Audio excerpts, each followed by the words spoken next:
Last issue we shared you how to perform function settings with DT-102 electronic theodolite. This issue we will show you how to perform angle measurement with DT-102 electronic theodolite. First, let's check the display of the theodolite. Make sure the mode is an angle measurement.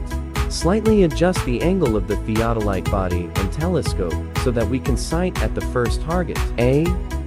After aiming at target A, obtain the measurement of horizontal angle and vertical angle. Then press O set key continuously twice to set the horizontal angle of target to 0 degree, 0 minutes, 0 seconds.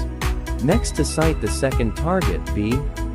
After aiming at target B, obtain the measurement of horizontal angle and vertical angle. Here we can press the L key to switch the mode from horizontal angle right to horizontal angle left.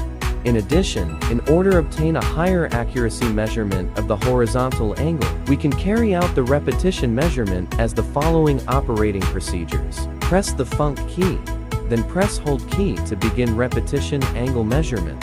Collimate the first target. Next to press O set to set the horizontal angle value as 0 degree 0 minutes, 0 seconds. Collimate the second target by turning the horizontal motion clamp.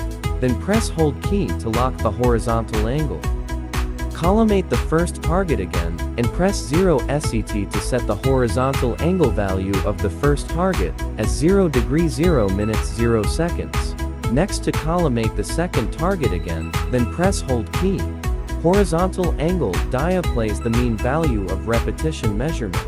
You can repeat the above steps to set the times for repetition measurement you want. Maximum measurement times should be within 9. If over 9, error will display on the screen. Finally, we can press Func key exit from the repetition measurement mode. Next issue will carry out stadia surveying with DT-102 electronic theodolite. For more exciting contents, welcome to follow our channel Geodex Surveying Technology. Thank you.